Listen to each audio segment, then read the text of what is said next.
They thought they could keep me down. They thought they could keep me down, my boy. A little wisdom tooth. They thought a little wisdom tooth was gonna stop me. Nah. Oh, I'm back. I was in pain though. It hurt. I'm not gonna lie, it hurt. Hey, what's good, y'all? It's your boy Pat the Designer back at it again for another edition of the Morning Breeze, joined by the man, the myth, the legend, Mr. Media himself, Jordan J.C. Yep. On today's episode, Titans DC calling out the Chicago Bears a little bit. This wide receiving core. I don't know if it was as much of a call out as it was a challenge. Challenge. Got to talk about that. Also got to take a look at this Bears injury report from a Wednesday heading into now Thursday practice. We'll be very intrigued to see if we see some improvement off of the injury report. And Chicago Bulls making a move. Chicago Bulls going out there and signing Talen, Horton, Tucker. Are we in on that in 2024? Is that a lukewarm move? What does that mean for this team moving forward? And of course, football is back. Thursday night football tonight. All the dates 9/5/2024. It's 6:33 in the goddamn morning, and I'm high off of pain pills right now. How about we do a goddamn show? Let's go. You can't imagine how lifted I am this morning. Yeah. Oh, kill the music. Oh, you thought they was gonna stop me, dog. They thought they was like, Pat not gonna be. First off, I podcasted last night, so I did I ended up doing my last episode on Locked On Bulls last night. If you guys didn't get a chance to check that out, go check that out. The reason that I finally released the reason that I am leaving Locked On. I don't know if I've shared that with the crew over here on the Windy City Breeze yet, but we'll save that for towards the end of the show. Y'all just remind me about it. Although I guess if you've seen the episode, it doesn't matter. I don't know why I'm saving it for the end of the show, but it's something to tease. But dog, I'm telling you, like, I woke up off of the medicine, tooth was out, and I was like, oh, I feel fine.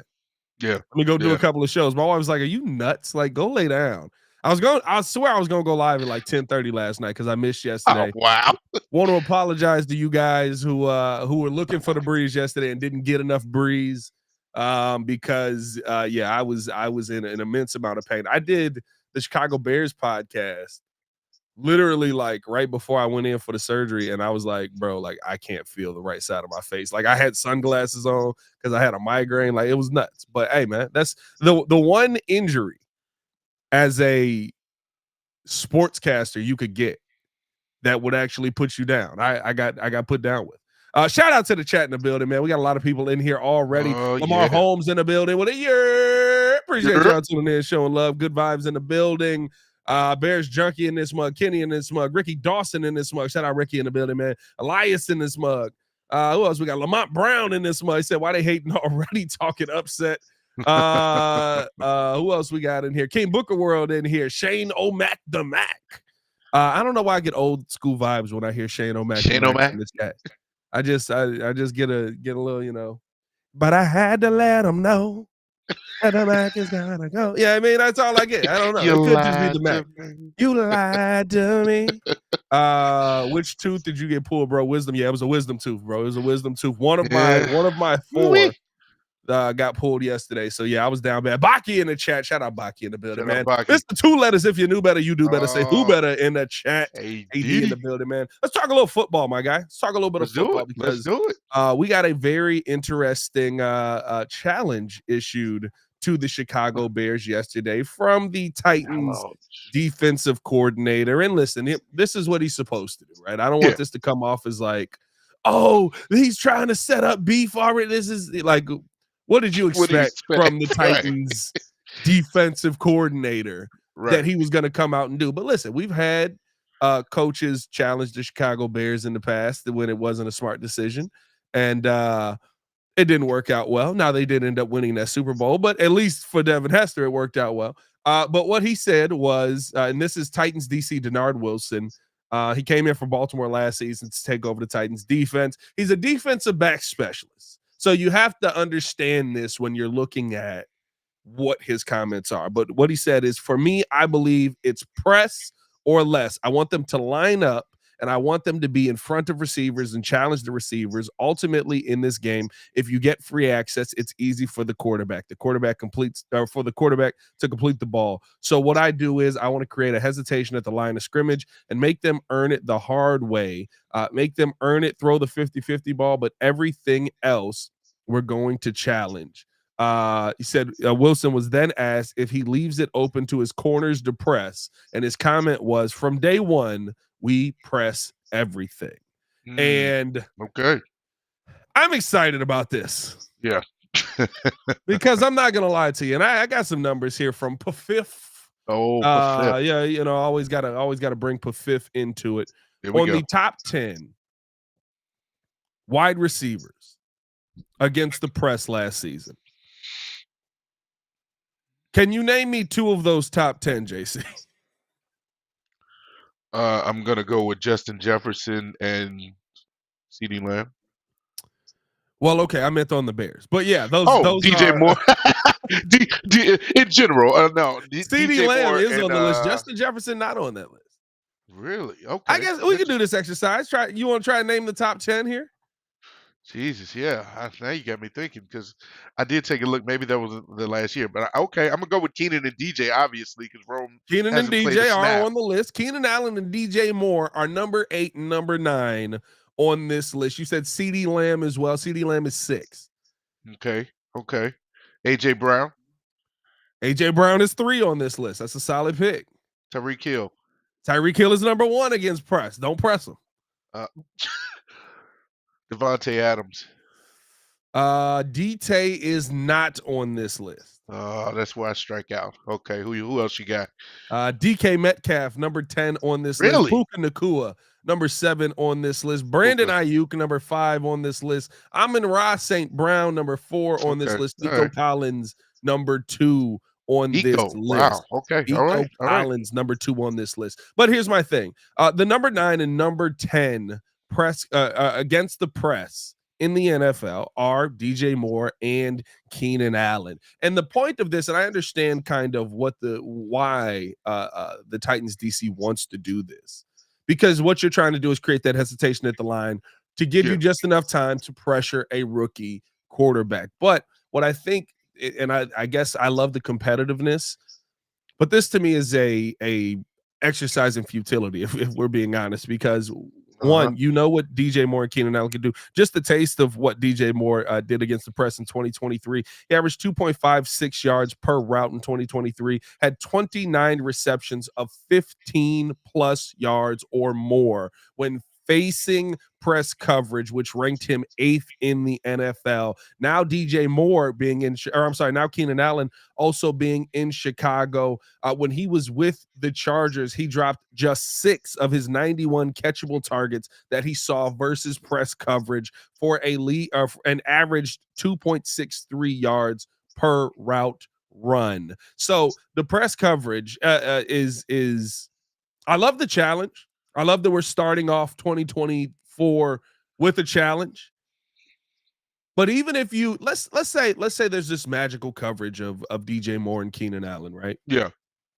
The guy that you just added in, Rome Odunze, one of the traits that was most talked about him, and this is from PFF's pre-draft analysis, said Odunze is the best in the class at beating press coverage. He always has a plan for what he wants to set up and execute it with finesse and physicality. He expertly involves his head and shoulders in his fakes and sells all his moves like Jordan Belfort selling penny stocks. When he needs to, he uses his hands to to ward off jams, and he has strength to run through defenders. So to me, of all the things that you could have taken a chance on, of all the things, if you're the Tennessee Titans, and maybe this is a little help to the Tennessee Titans, that you probably don't want to do, it's don't press this team, because what you're hoping for is that Caleb Williams is going to hesitate enough that he's going to struggle. And I just don't see that being the case if you're not consistently getting pressure on the quarterback. Now, this also goes to Shane Waldron on, how he calls the game, because they got some dogs over there on that defensive line well. You can't sit there and scoff at what the Titans have right now. But I just feel like going press coverage, trying to challenge it and saying we're going to press everything. That's a lot of confidence in your DBs, but it doesn't seem like a decision that it seems like an exercise, like I said, in futility. By the way, over 100 in a Oh, we chat. already got it. Oh, let's Oh, go. whoa. Let's go. Let's go. No. Shout out to the Breeze Nation pulling up in here, man. Over 100 on the YouTube side, only 23 likes. Hit that like button. 27 on the Twitter side. Hit that retweet button, man. Appreciate you guys for tuning in, showing love with us early. Jordan JC, what say you about this? Man, you know what? And I'm looking at the chat, and of course, that's one of the first things I was going to mention. New Harper brought it out. They picked up a really, really good cornerback from Kansas City and L'Jarius Sneed. You know, he can do that against those top receivers. I do agree with that. But I mean, when you're talking about, you mentioned DJ and Keenan being 8 and 9 on that list, those were on two separate teams. You know, so we're talking about having them on the same squad Yeah. lined up, and then like you just mentioned, Roma Dunze was doing that in college. So you really want to go toe to toe with three really good receivers that are great against press coverage. I heard Keenan Allen in the oppressor just yesterday was asked that question, and he basically said, "Oh, okay, sure." Like, let's go. Not that many words for the defensive coordinator. Basically, he's like, okay, we'll see what happens when we get out there. And I think what this really is a focal point more, as you mentioned, on the quarterback than the receivers. I think they're trying to challenge Caleb Williams in his first game ever as a rookie. To try and figure out, you know, what's going on with the coverage, what's going on with the post snap reads and things of that nature. So that's where I think the challenge is really focused in. Um, because if you allow these guys to get past that first line, I mean, explosive plays all day. And we already know that's what Caleb is really good at. So that's what I'm looking forward to. I'm actually excited because I feel like who else is going to play really good against press coverage outside of Snead? Like I know Jamal Adams is on the team too. They got some dogs on that team. They got some dog. Listen, I'm not. This is not a we're gonna dog walk Tennessee podcast. Like I'm probably more worried about Tennessee than most people. Like I'm like Yeah, as much as the stuff if we can say for Will Levis or for Caleb Williams that he has at his disposal, Will Levis has some of those same things. he's got some nice pieces. This is not the Tennessee Titans are going to be weak podcast. Like that's not what's happening here on this daily show. But that press coverage, it's got me tingly. It's got me tingly. Let me say that. I do want to talk about some of the quotes that we got from the Bears wide receivers. Let's talk about that after we get a word from our sponsors at BetDSI. We're gonna listen into that real quick, and then let's talk about some of what we heard from the wide receivers. Even Tyler Scott getting in on the excitement on this. Happening, Bears Nation. It's your boy Pat, the designer from the Windy City Breeze, where we keep it 100 about everything Chicago Bears. Now, if you're like me, you don't just watch the game, you live it, and that's why you need to check out BetDSI. BetDSI is where it's at if you want to put your money where your mouth is. They've been doing it for over 20 years, giving you the best odds, lightning fast payouts, and a platform that's as solid as the best O-line. Whether you're betting on the Bears to take it all the way or making clutch live bets during the game, BetDSI has you covered. And here is the kicker. Just because you're rolling with the Windy City Breeze, BetDSI is hooking you up. Sign up today with the promo code WCB, and they'll give you 120% bonus on your first deposit up to $1,000. That's free money, folks, to make sure that you're winning as you back our boys in the blue and orange. So what are you doing? What are you waiting for? Head over to betdsi.eu, use the code WCB, and start turning your Bears passion into serious cash. BetDSI, where real Bears fans get it done. Appreciate y'all tuning in and rocking with us, man. Hit the like button, subscribe to the page, leave a 5-star review. Y'all know what to do.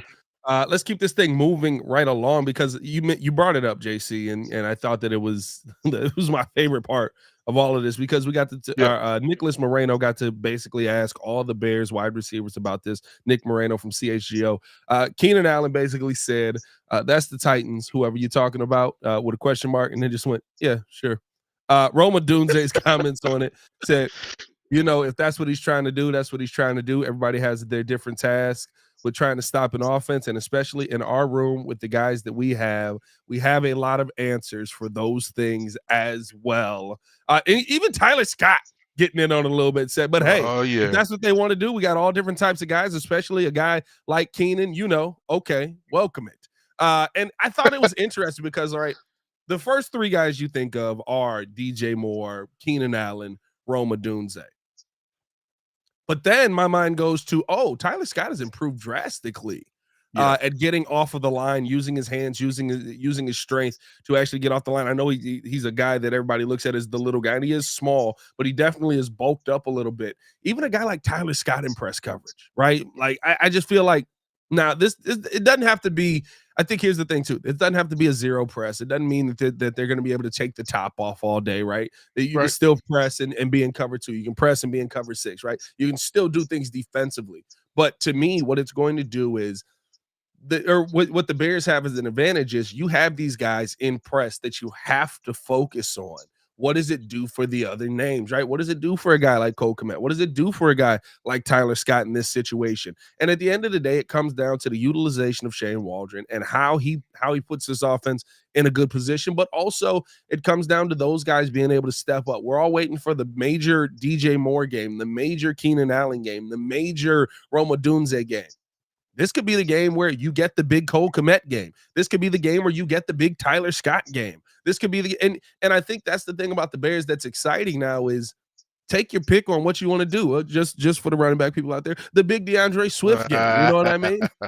Like this, it's a pick your poison season, and it comes down to Shane. How do you want to call it? And Caleb, are you going to be able to execute it? And that to me, when it comes down to those two things, I think you're starting off your season in a good spot. It's absolutely pick your poison. I mean, you're looking at again for me, it's the quantity. I think that really plays to the Bears' advantage. If you're talking about maybe last year when DJ Moore was clearly the number one far and away, and maybe we had to get that wide receiver room corrected and bring in more talent, like with Keenan, like with Roma Dunze, things of that nature, then okay, I could see why this would be a little bit more to the advantage of press coverage. But again, you mentioned Shane Waldron using his tight ends a little bit more in this type of offense, double tight ends. You also keep in mind Oh, yeah. Gerald Everett. You also keep in mind the passing. The pass catching ability of a DeAndre Swift. Like there's so many names, people that are going to be on the field at the same time. Who do you account for? At a certain point, you're running out of cornerbacks that are able to keep up with these guys. Tyler Scott is barking. I mean, you're talking about giving explosive plays. There's going to be somebody that's going to get open. I mean, come on. There's going to be somebody, and so I think again, this plays into the Bears' hands. We'll see how it'll end up. I don't see a blowout. I know some people in the chat are saying, "Oh, the Bears D is going to dominate to the point where the Bears are just going to blow this team away." I do want to give some grace to the Titans. And again, this is not we're not going to dog walk them in the chat again, but at the same time, I feel like this plays into the Bears' hands more so than not. Yeah, no, listen, as much as we can hype up the Titans, it comes down to the same things, right? I think that you have different quarterbacks in the situation, though. If you can get pressure on the quarterback, what is going to happen? I think this is on both sides of the football. The thing is with Will Levis a little bit less mobile than Caleb Williams is. If you get Yeah, pressure on Caleb Williams, we've seen what he can do when he needs to step forward, step back, get to the side, right? We know the different arm angles he can bring into this, right? He just has more at his disposal right now than what Will Levis has. Now, maybe Will Levis has improved tremendously in this. What is this? His second year? Is this second or third year for Will Levis? I know there was a lot of injury one year. Was Will I looked Levis it up. was Will Levis drafted I last year? feel The like second year for Will Levis. yeah, But when you look at what he has at his disposal too, though, I mean, again, the Tennessee Titans team is not something to scoff at, right? They got three dudes that we talked about, the Chicago Bears, going out and trying to acquire at different points in their careers, because you got DeAndre. You got yeah, DeAndre Hopkins. It was the yeah. right, You were right right. the Yeah. first name. I was about to go Swift though. When you got DeAndre Hopkins, you add Tony Pollard, and now Tony Pollard, I think, is going to be that you trying to throw him out there as a weapon in futility, because I think the Bears are going to be dominant against the run. But you Yeah. got Tyler Boyd on that team. I mean, like Calvin Ridley. Tajay Yeah. Spears on that team, guys that can get after you. Yeah, a Calvin Ridley, like. That's not a team to Yeah. scoff at. He has Yeah. just as many weapons as the Bears do. But I Yeah. think when you add in that, that Caleb Williams has a little bit more mobility, when that, you've got a team in the Titans where defensively up front, you're more so worried about Jeffrey Simmons than anybody else on that team. Now, Jeffrey Simmons is absolutely a dominant dog on that line, and we got a ton of questions coming up the middle there, but I'm more worried about Jeffrey Simmons than anybody else on that team. But I guess they could say the same thing. I'm more worried about Montez Sweat than I am worried about anybody else on that team. This to me is a game for the Bears to have a good game, and we'll go in depth with previewing the game and stuff like that more later on in the week. Well, really tomorrow. I'm like later on in the week is Thursday.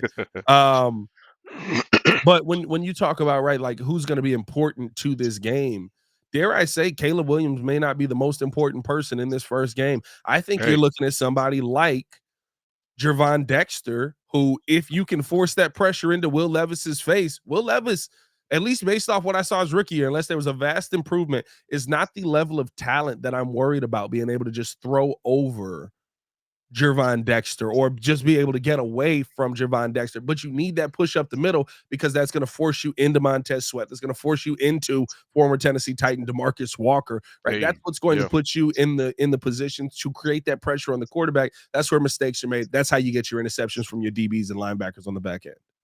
Yeah, defense I think is really going to be the focal point of how we put this game away, in my opinion. The offense is obviously going to be more explosive, be more special than we've seen in years past, but the focal point is definitely going to be on how this defense dominates Tennessee, what they do in the run game, the pressure that they put on Will Levis, early and often. But last for me on this topic, man, I do want to come away with seeing, or rather being impressed with Caleb Williams and his presser as well. I think his mentality going into this game, they were talking about, are you looking to just come out and dominate? Because obviously you mentioned, he's not afraid of the moment. He hasn't been nervous since his high school days. He's saying all the right things. Somebody, I believe, I can't remember who asked him, but said, are you looking to throw 350 yards and 4 touchdowns? He said, hey, I'm looking to win. If I can come out of this with a win, doesn't matter to me if I have to give the ball off to, DeAndre Swift, a bunch of times because he's going 5 a pop, and they can't stop it. And so we're managing the time, we're managing the clock, we're getting them off the field or keeping them off the field as far as their offense. Like as long as we win, and I love that mentality. So what if that press coverage is doing its job against Caleb, but at the same time he's taking the small plays, and then the run game is still effective, and we're still getting down the field. That's all that matters at the end of the day is get that W. Yeah, no, 100%. I'm excited about what the Bears can do against the Titans. I think that there's, listen, they like you said, they got some dogs on their side as well.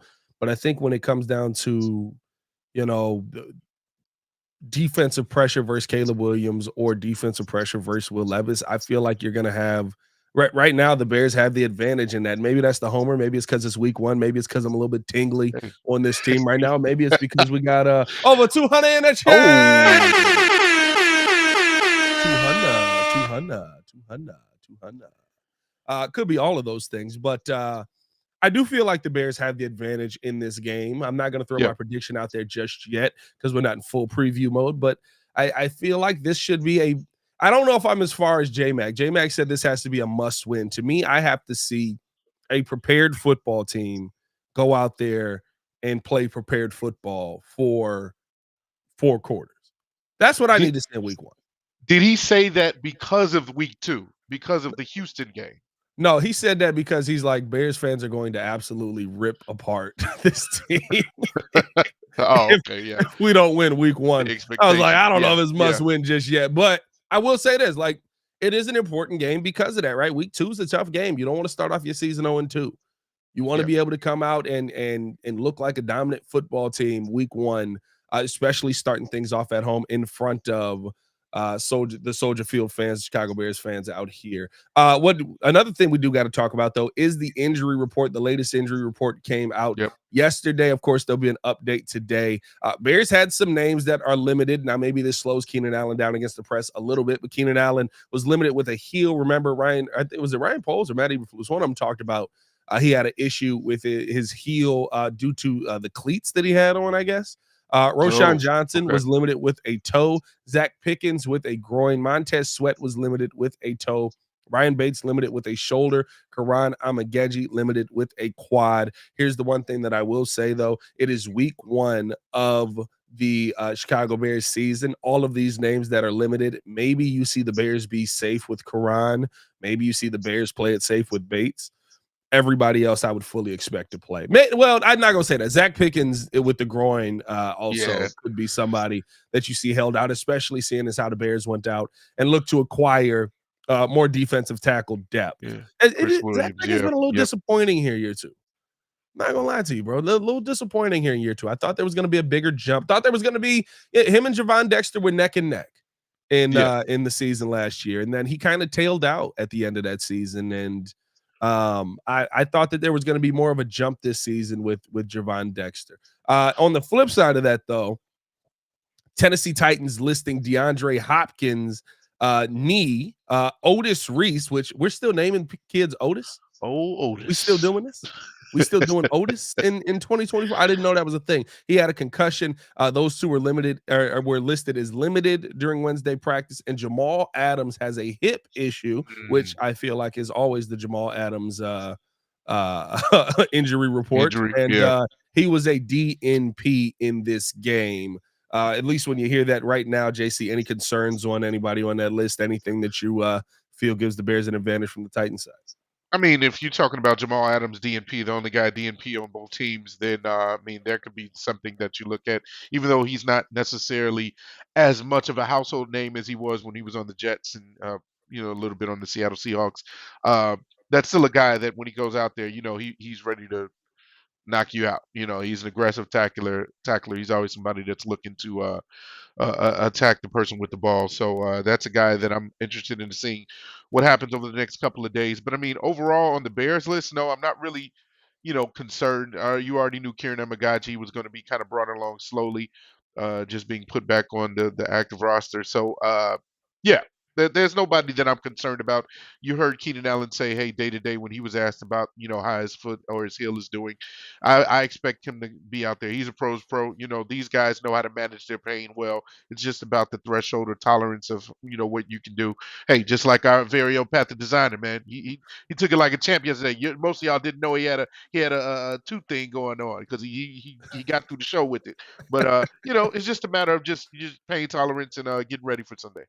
Yeah, listen, I'm excited. I think that none of these are concerning to me, especially on both sides, realistically, because of the names that are out there. Maybe Otis Reese for the Titans, dealing with a concussion. That's always a little iffy. You got to go through protocol and all that. This early in the season is tough.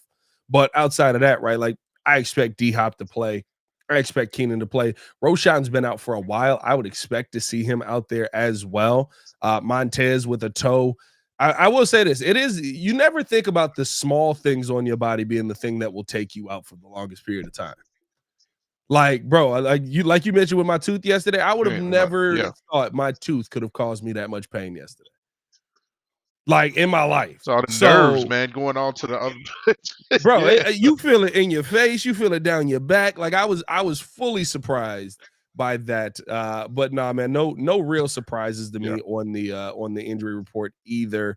Just wanted to make you guys aware of what the injury report was if you hadn't seen it. If this is the only way that you're getting your Bears updates, want to make sure that we're updating you guys on the latest news. And now, JC, let's talk a little bit football because we got a real game happening tonight.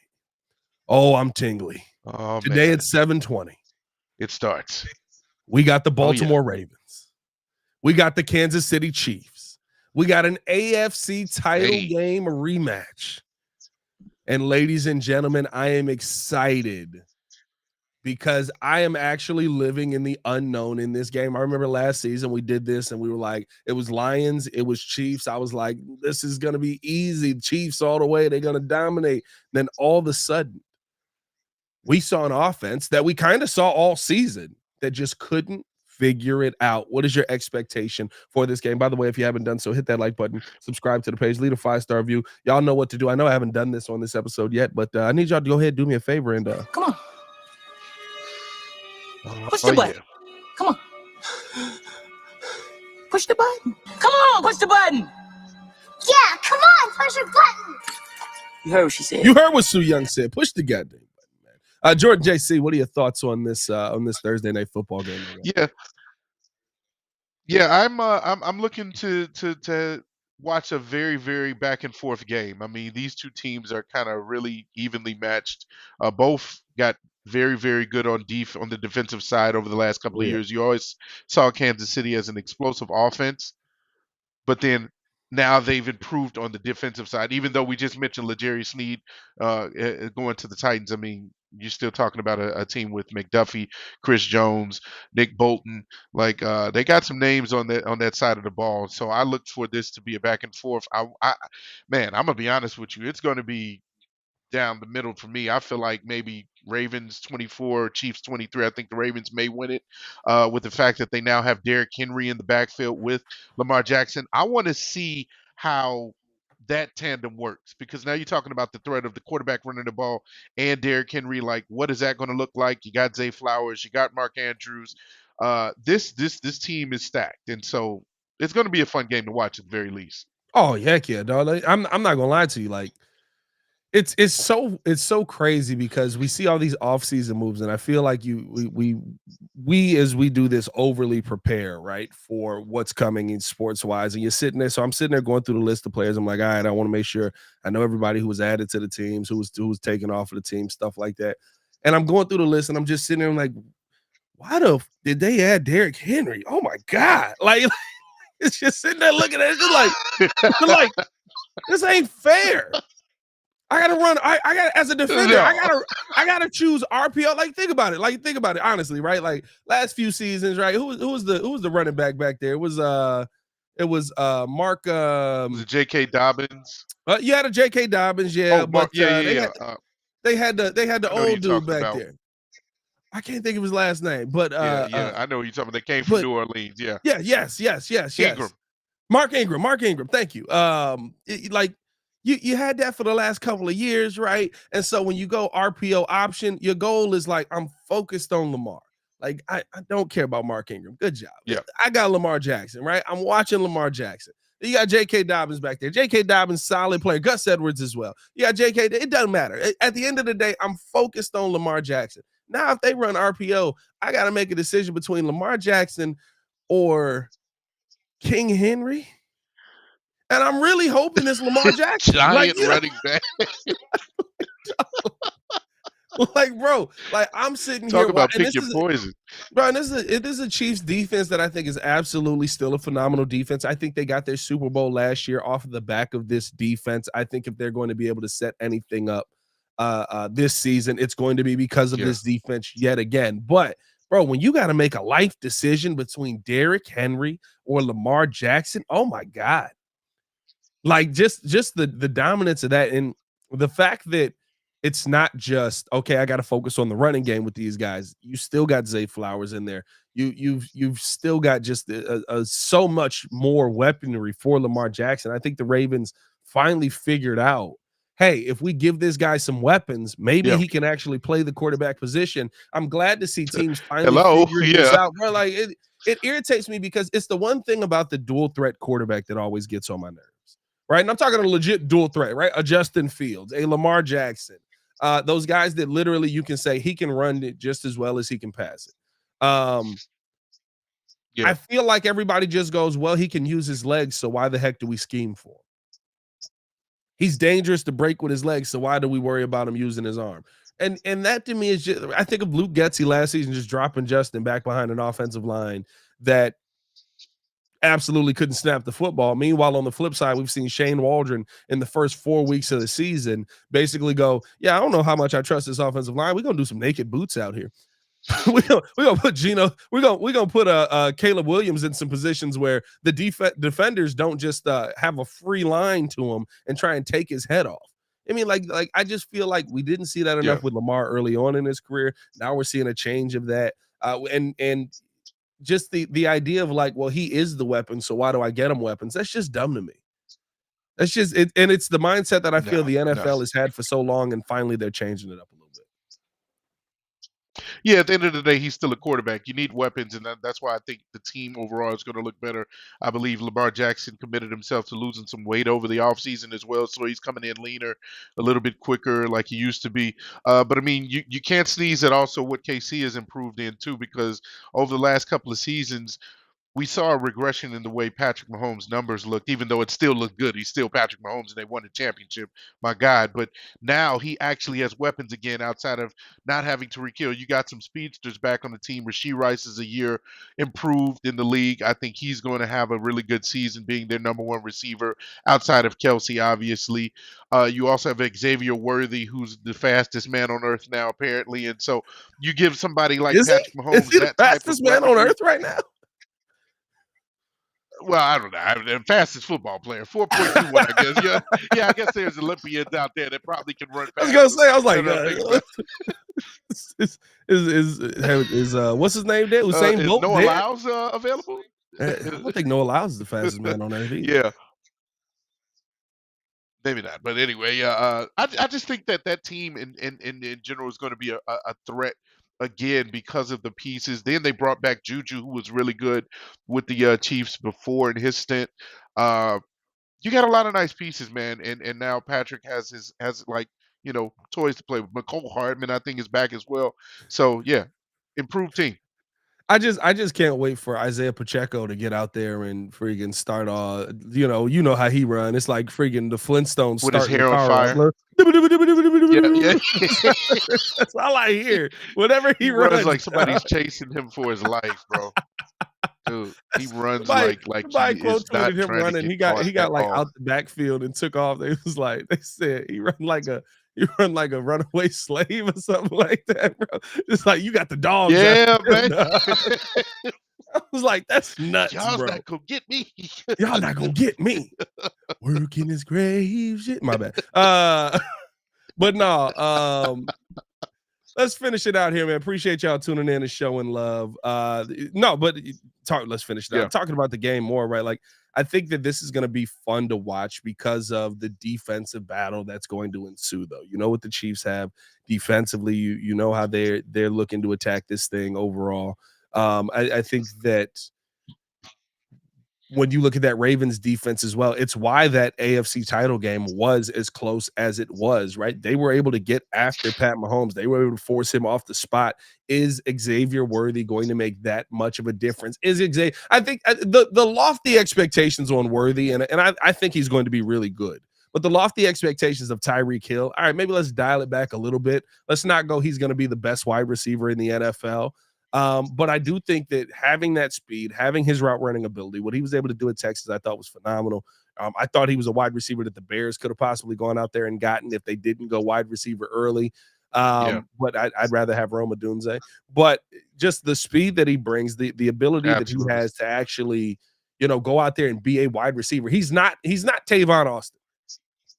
Yeah, I mean, like those are the guys my mind goes to, the Tavon Austins, the who are some of the other burners that we've had out here where you're just looking at him and you're like, yeah, he's fast, but like he doesn't really have this route running ability. He's just a take the top off guy. Who's the boy we drafted? Kevin White. Kevin White was a straight up speed take the top off guy. That's all he could do. Lord. That's all he Yeah, could do. no route tree whatsoever. At all. And so we all were Yeah. like, well, this isn't good. Like, I hope this pick works out. It didn't. And he couldn't stay healthy. Yeah, but like, it's just that when you don't have a route running ability, you're not a threat as a wide receiver. I'll be intrigued to see if he's got Percy Harvin was a dog. Now, Percy Harvin wouldn't just take the top off type of player. Percy, I was about to say John Ross. That's a is good name right there, KD. John Ross is a great name right there. John Ross was just, where's he going? That way. Well, like that's all he had in his game, dog.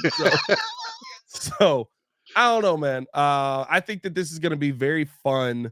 A very fun game. It's first game of the NFL. Fantasy football wise, Jordan, how you looking fantasy wise on this game here? Oh, don't you get into my fantasy league. Don't you dare. Which, I forget what league we're in together. You're in a What are league we, with us, ain't you? I think the BFL, because I think we were the only two that were drafting until the very end of the draft. I saw you. I was like, everybody's auto drafted but me and Pat. I was like, these dudes don't understand. You can get some good players. I got Tyler Boyd at the end of the draft. I was like, I'll take it. Dang, that's tough. That's but as actually far a as great like get. yeah. As far as with this game, I believe I got Pat Mahomes in a few of my leagues. I got Lamar Jackson in a few of my leagues. I definitely get Zay Flowers. I always get Zay Flowers, man. That's a name that I usually try to get maybe in the fifth or sixth round when every other top receiver is being taken. I don't understand why people overlook Zay's ability. I think he is going to be very special. He obviously gets a lot of targets in this offense outside of Andrews. I mean, maybe they get a few of those taken away with Derrick Henry on the team now, but yeah, I got a couple of those guys that are going to be there. I don't have Isaiah Pacheco in any of my leagues. I will say that I missed out on him. Which team are you in the BFL? Because my BFL team, I got Brock Purdy, Brandon Ayuk, DJ Moore, Saquon Barkley, Tony Pollard, which Pollard might kill me in this game. I ain't gonna lie to you. Trey McBride, I might have to play Jamal. I don't know. Dang it. I might be in trouble in that one. I got Trey McBride, I got Chris Godwin, Actually, and I got Jordan Reed on my team. I got some offense on this team, dog. I got some offense on this team. no, you definitely, yeah, that's a good off. Okay. So, well, I guess I am going to be watching the game very closely. I got Lights, Camera Jackson, and clearly Lamar Jackson's on my team. Uh, I got Lamar, I got AJ Brown, got Puka Nakua, got James Conner, Najee Harris, Sam Laporta, Chase Brown. I'm expecting him to be a sneaky good pick for the Cincinnati Bengals. Then Lad McConkey. Nobody else is out there to catch those balls Hey, from Herbert, so I picked dog, him up. I got Lad McConkey in a couple of leagues, bro. So you got McConkey. I wanted him because I was like, Justin got to throw it to somebody. Yeah, he got Quentin Johnston. Maybe not. No. He still So can't catch. yeah, That's one that surprised me. I'm not gonna lie. Quentin Johnston not being able to catch was a little bit of a shock to me still in 2024 of our Lord. Because even watching him in the preseason, like I was like, dog, yeah. you just put your hands together. Like you Just hold do on this. to the ball. This is your My job. God. Let's finish it out here, my guy. We're gonna lose half the audience here because we gotta talk a little Chicago Bulls. Chicago Bulls made a move yesterday. My God, No, appreciate stay y'all with for us. tuning in. Before you go, hit the like button, subscribe to the page, leave a 5-star review. Y'all know what to do. I'm kidding. Stick around, listen to some Bulls talk. We don't get much of it here in the offseason because we don't care right now. But the Chicago Bulls made an interesting move yesterday, going out and signing Talen Horton Tucker. I thought that this was a solid signing for the Bulls, but I thought it signified an actual change in what AK is trying to do. And as you look at the offseason signings, when you look at what this Bulls team has been looking for, they're looking to find a diamond in the rough. And so they're looking to go out there and try and find something special with a lot of these signings that maybe another team gave up on. When you look at the signings that they have, Talen Horton Tucker, you look at Kenneth, why can't I think of his name? Kenny Lofton Jr. You Oh, think Lofton. of I was about to say Yeah. Kenny Pickett. You think of Kenny Lofton Jr. You think about going out and even getting a guy like Jalen Smith, who he's played some solid minutes in this league, but he's always been the other big man that you didn't have to go out there and worry about. What are your thoughts on the signing of Talen Horton Tucker? I'm okay with it. I mean, this is kind of like one of those, we get him and we'll see what he does. I think it's a good experiment. Again, I just love the fact that the Bulls are committing to youth and moving on. Like, we've heard of that so much in the past, and then they didn't commit to it like they said they would. So this team it's full of young players now. So we can see it. They're truly backing up their words. But I was kind of more high on Horton Tucker when he was on the Lakers. When he first got into the league, I watched him in college. I actually liked Talen Horton Tucker to get drafted by the Bulls, oddly enough. But I mean, you're talking about a guy who can kind of create his own shot, coming off of a season where he averaged 10.5 points, but he's not that's necessarily the most efficient type of guard. He did shoot 33% from the 3-point line this past season. So, that's decent numbers.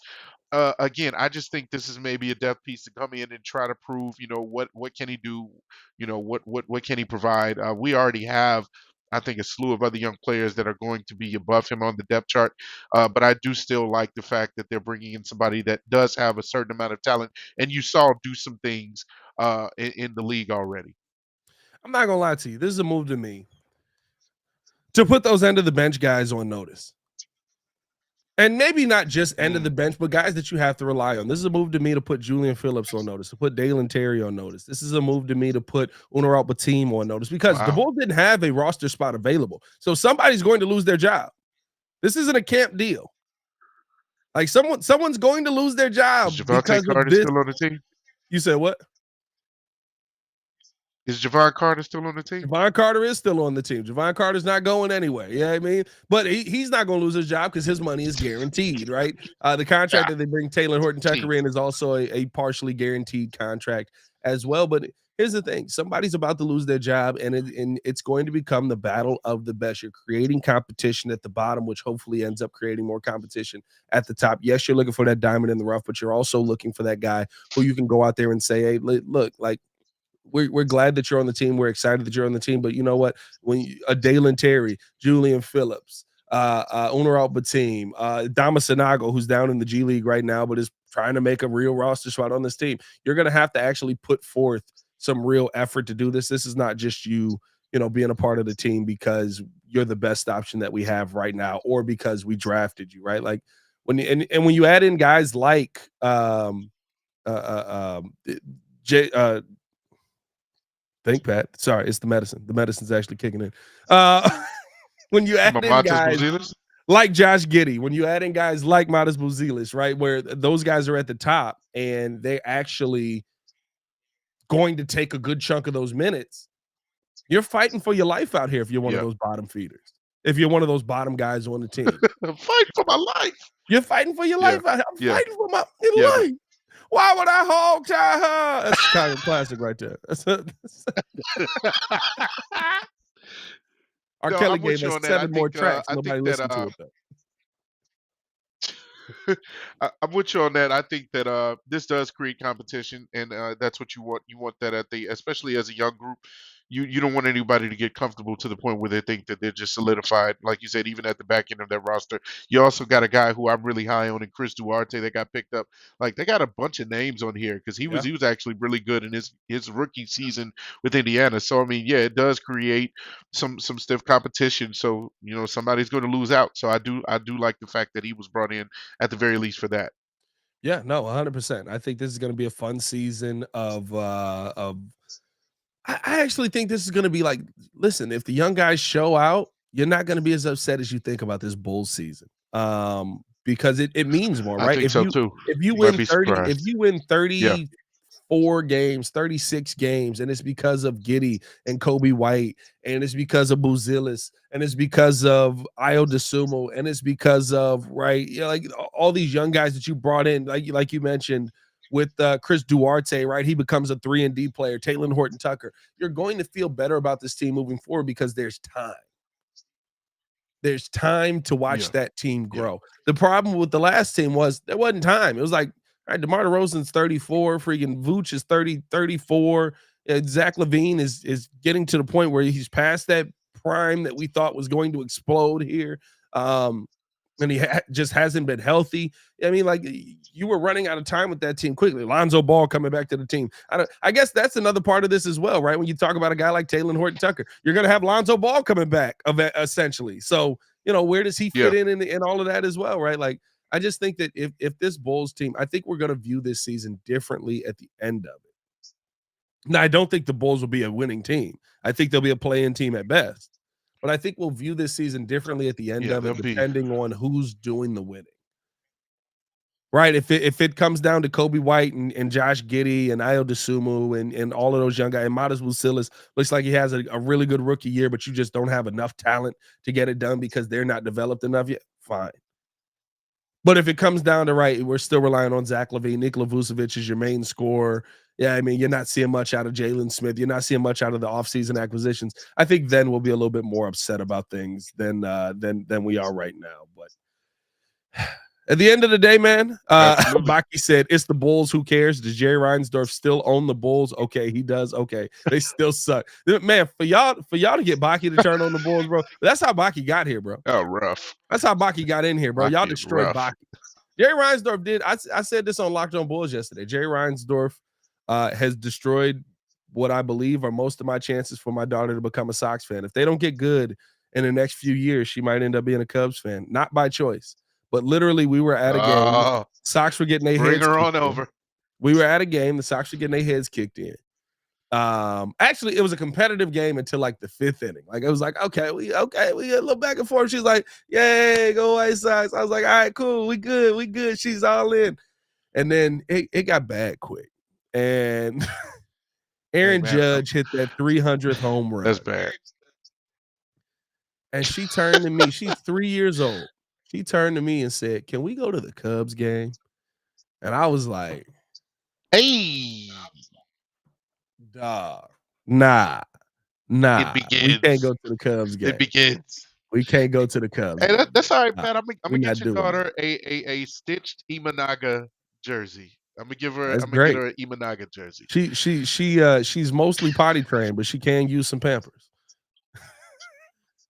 That's all he gonna get out of here. That's the only even. Coda likes chew toys too. Coda mess with chew toys too. Hey man, we gonna get up out of here. We appreciate you guys for tuning in and showing love. Hit that like button, subscribe to the page, leave a 5-star review. Y'all know what to do. For the man to lift I had a stroke right there. Y'all saw that? That was live on air. For the man, the myth, the legend, Jordan JC in the building. It's your boy Pat the Designer back at it again.